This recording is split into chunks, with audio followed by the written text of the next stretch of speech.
Assalamualaikum warahmatullahi wabarakatuh. Di pertemuan pertama untuk matematika peminatan, kita akan mempelajari mengenai limit fungsi trigonometri. Sebelumnya sudah dijelaskan ya bahwa limit itu merupakan limit dari fungsi fx di mana x itu mendekati a, dia adalah 1L. Seperti ini. Di sini akan kita pelajari untuk pertemuan yang pertama, yaitu mengenai limit fungsi trigonometri. Limit fungsi trigonometri itu dibagi menjadi dua. Di sini berarti yang pertama adalah limit ketika x-nya mendekati 0 dan limit ketika x-nya mendekati tidak terhingga. Seperti itu. Limit fungsi trigonometri yang akan kita pelajari itu adalah limit fungsi ketika x-nya mendekati 0. Di sini ketika limit x di mana x-nya itu mendekati 0 dari suatu fungsi trigonometri, fungsi yang akan kita gunakan adalah sinus dan tangen. Ini adalah yang pokok. Seperti itu. Di sini secara singkatnya, itu ketika limit x mendekati 0, di mana fungsinya adalah fungsi sinus x dibagi dengan x, itu hasilnya 1. Dan untuk limit x mendekati 0 dari tangen x dibagi dengan x, itu juga sama dengan 1. Secara rumus seperti ini. Di sini kenapa hasilnya sama dengan 1? Karena ketika sudah menggunakan fungsi trigonometri dari sinus dan tangen, itu yang kita hitung hanyalah angka di depan x-nya saja. Kalau di sini di depan x-nya itu kan angkanya 1, berarti 1 dibagi 1 sama dengan 1. Begitu pula dengan tangen. Dan dari rumus di atas kita dapatkan rumus-rumus yang lain. Yang pertama, kita membahas untuk sinus dulu. Limit x mendekati 0 ketika ada fungsi sinus, itu maka kita hanya menghitung angka atau huruf yang ada di depan x. Kalau di sini kita menggunakan sinus ax dibagi bx, maka hasilnya adalah a per b. Kemudian untuk limit x mendekati 0 masih sinus ketika ax dibagi dengan sinus bx, maka hasilnya juga a per b. Dan yang ketiga, dari limit x mendekati 0, sinus ax dibagi dengan sinus bx, itu juga sama dengan a per b. Berarti di sini dapat disimpulkan bahwa sinus itu berada di pembilang maupun berada di bagian penyebut, atau bahkan di keduanya, di pembilang dan di penyebut, itu tetap yang kita hitung adalah angka atau huruf di depan fungsi x-nya. Di sini sinus, begitu pula dengan tangen. Tangen di mana x-nya itu mendekati 0, dia adalah suatu limit. Di sini tangen ax dibagi dengan bx, itu maka hasilnya juga a per b. Kalau fungsi tangennya itu ada di bagian penyebut juga sama. Limit x mendekati 0 di mana ax dibagi dengan tangen bx, itu juga sama dengan a per b. Dan terakhir untuk tangen, limit x mendekati 0 untuk tangen ax dibagi dengan tangen bx, itu juga sama dengan a per b. Masih sama ya kesimpulannya, bahwa ketika ada sinus dan ada tangen, entah itu di bagian pembilang atau di bagian penyebut, atau bahkan di keduanya, tetap yang kita hitung adalah angka di depan x-nya. Bagaimana jika tangen dan sinus itu dijadikan satu? Maka hasilnya seperti ini. Limit x mendekati 0 di mana tangen ax dibagi dengan sinus bx, itu hasilnya adalah a per b juga. Kenapa? Karena di sini sudah mengandung tangen dan sinus, ataupun sebaliknya itu tetap sama. Limit x mendekati 0 di mana sinus ax dibagi dengan tangen bx, itu maka hasilnya adalah A per B juga. Yang cukup berbeda di sini adalah ketika bukan sinus ataupun bukan tangen. Yang biasanya keluar itu adalah kosinus. Bagaimana untuk kosinus? Kosinus mempunyai rumus sendiri. Kosinus itu rumusnya yang sering sekali untuk dijumpai adalah kosinus 2x itu ketika dirubah menjadi sinus. Jadi kosinus di sini karena limit x mendekati 0 itu hanyalah sinus dan tangen yang bisa langsung dibagi, maka untuk kosinus juga harus diubah ke dalam sinus. Caranya, kosinus 2x ini rumusnya adalah 1 dikurangi 2 sinus kuadrat x. Dan yang perlu digarisbawahi adalah di depan x ini dia adalah setengah dari angka di belakang cos. Berarti dia adalah setengah dari angka 2. Setengahnya dari 2x itu adalah x. Bagaimana jika kosinusnya lebih dari 2x? Misalkan di sini kosinus 4x, maka hasilnya ketika dia dirubah menjadi sinus itu adalah 1 dikurangi 2 sinus kuadrat 2x, seperti ini ya. Kalau kosinus 6x, maka hasilnya sama dengan 1 dikurangi 2 sinus kuadrat 3x. Begitu pula dengan angka-angka yang lain, di sini adalah setengahnya. Dan angkanya itu tidak harus bulat. Ketika di sini itu adalah kosinus 3x. Ketika mau dirubah menjadi fungsi sinus, dia adalah 1 dikurangi 2 sinus kuadrat 3 per 2x, seperti ini. Ini adalah rumus-rumus yang akan kita gunakan untuk menyelesaikan contoh soal dan soal latihan untuk limit x mendekati 0.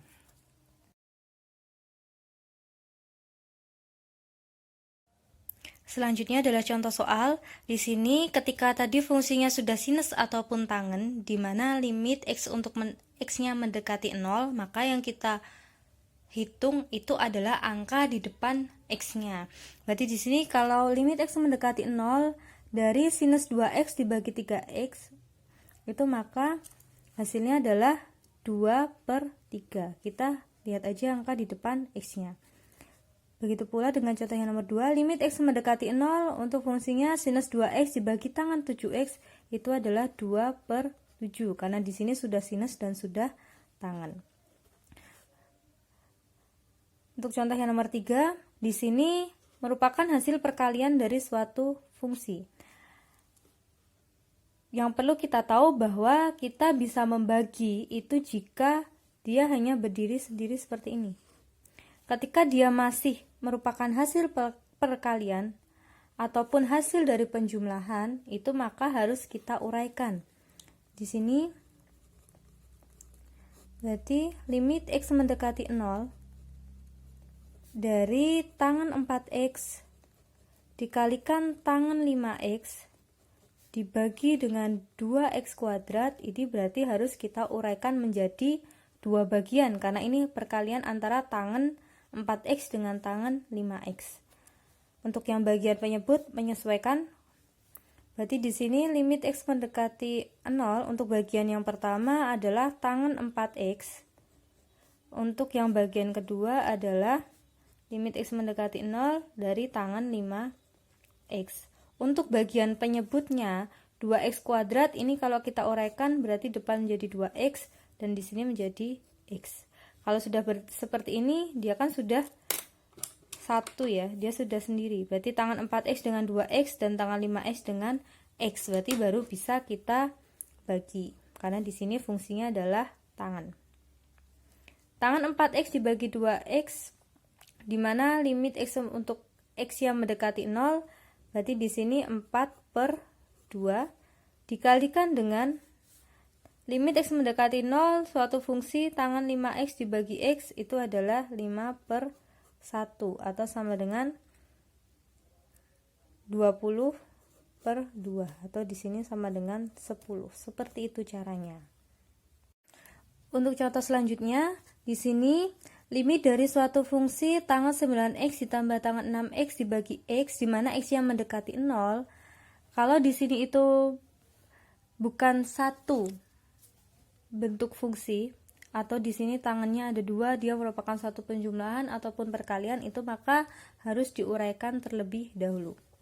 Berarti di sini limit x mendekati 0 dari tangan 9x ditambahkan dengan tangan 6x dibagi dengan x, maka ini adalah limit x mendekati 0 tangan 9x dibagi dengan x ditambahkan dengan limit untuk x nya mendekati 0 dari tangan 6x dibagi dengan x.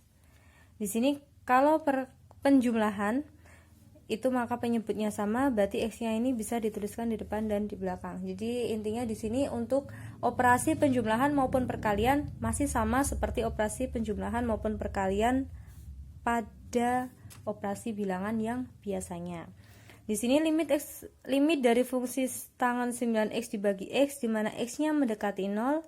Karena di sini sudah tangan, maka yang kita hitung adalah angka di depan x. Berarti di sini 9 dibagi 1 adalah 9 ditambah dengan 6. Itu sama dengan 14. Seperti ini. Selanjutnya, kemudian untuk limit 3x dikali tangan, limit dari suatu fungsi 3x dikali tangan x dibagi sinus kuadrat 4x, di mana x-nya itu mendekati 0. Tetap kita uraikan dulu karena ini merupakan suatu fungsi dari perkalian.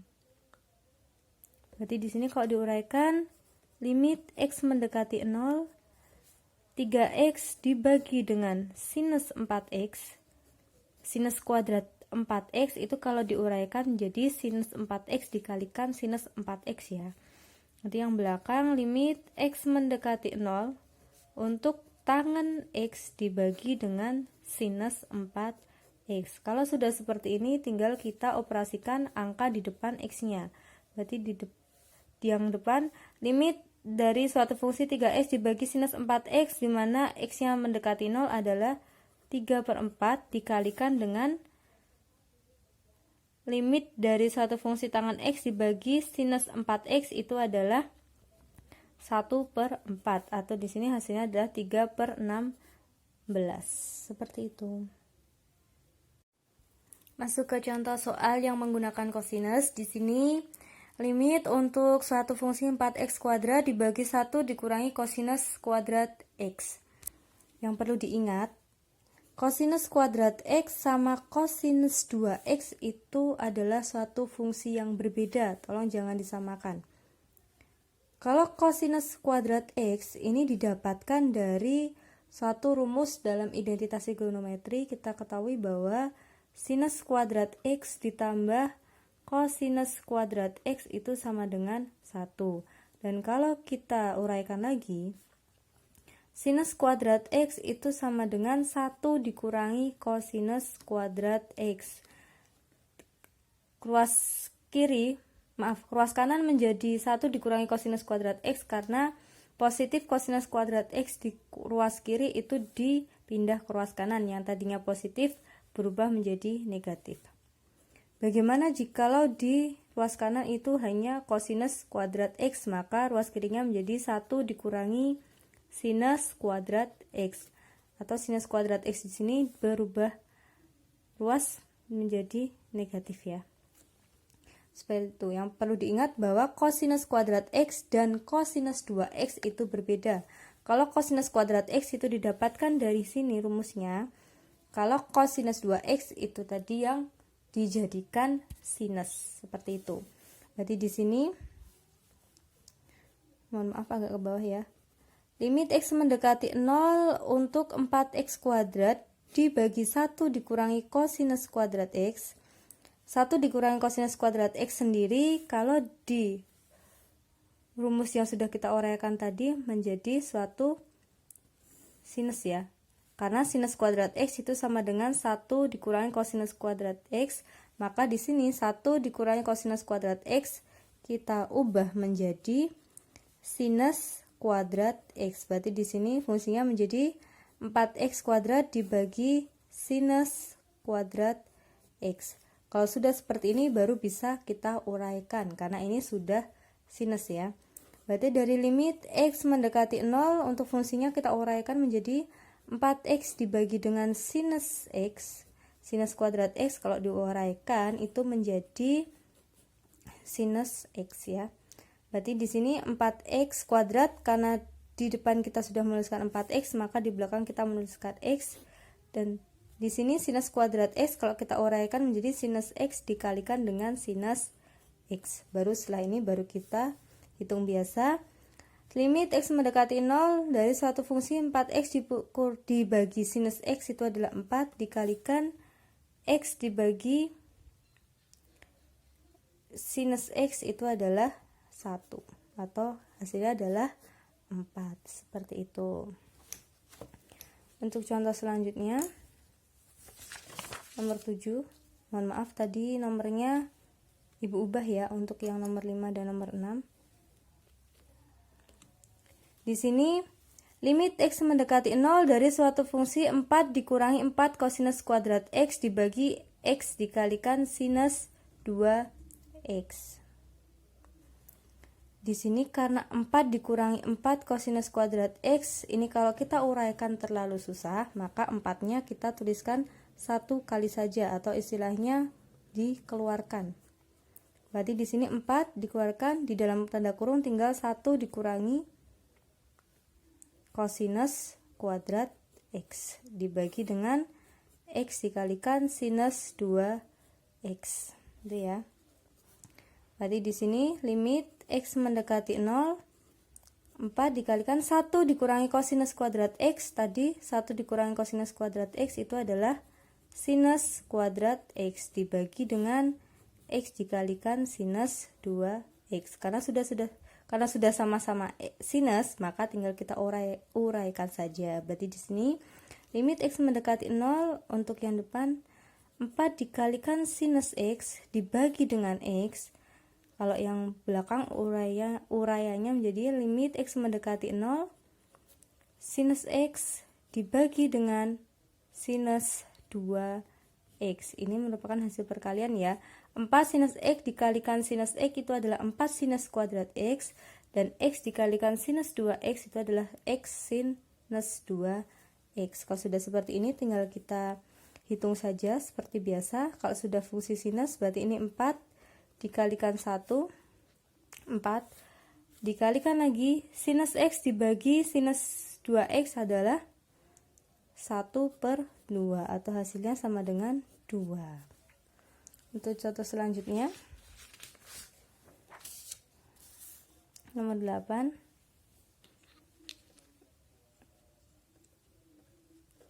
Oke, di sini limit X mendekati 0 dari suatu fungsi 4X kuadrat dibagi 1 dikurangi kosinus 2X. Yang perlu kita tahu bahwa kosinus kuadrat X itu berbeda dengan kosinus 2X. Kalau kosinus 2X ini yang harus kita ubah menjadi sinus. Kalau yang kosinus kuadrat X ini dari sinus kuadrat X ditambah kosinus kuadrat X sama dengan 1. Bedanya di sini. Tapi kalau kosinus 2X itu kalau kita rubah menjadi sinus itu adalah 1 dikurangi 2 sin kuadrat X. Angka di depan X ini adalah setengah angka dari kosinus yang diketahui. Berarti di sini untuk penyelesaiannya atau jawabannya adalah limit X mendekati 0 untuk 4X kuadrat dibagi 1 min kosinus 2X, maka kosinus 2X ini harus kita ubah terlebih dahulu. Di sini diubahnya menjadi, di sini masih tetap sama, limit di mana X-nya mendekati 0, 4X kuadrat dibagi 1 dikurangi dalam tanda kurung kosinus 2X itu adalah 1 dikurangi 2 sinus kuadrat X. Maka kalau yang ada dalam tanda kurung dan ada di luar kurung itu silakan dioperasikan, karena ini negatif, maka sama, semuanya dikalikan negatif. Berarti limit X mendekati 0, 4X kuadrat dibagi dengan 1 dikurangi 1, ini kalau kita kalikan tandanya yang kita kalikan, ditambah dengan 2 sinus kuadrat X, seperti itu ya. Berarti di sini limit X mendekati 0, 4X kuadrat dibagi dengan 1 dikurangi 1 habis, tinggal 2 sinus kuadrat X. Baru setelah ini kita uraikan. Karena yang di sini fungsinya sudah sinus, limit X mendekati 0, 4X dibagi dengan 2 sinus X dikalikan limit X mendekati 0 dari X dibagi dengan sinus kuadrat X. Sinus X. Jadi di sini yang kita kalikan sebanyak 2 kali itu adalah jika fungsinya kuadrat. Di sini 4X kuadrat itu yang kuadrat adalah X-nya, maka yang kita kalikan 2 kali itu adalah X-nya. Kalau 4-nya cukup dituliskan 1 kali saja. Begitu pula dengan ini ya, 2 sinus kuadrat X berarti 2 sinus X dikalikan sinus X, atau hasilnya sama dengan 4/2 dikalikan dengan 1, atau hasilnya sama dengan 2. Ya, untuk contoh yang terakhir,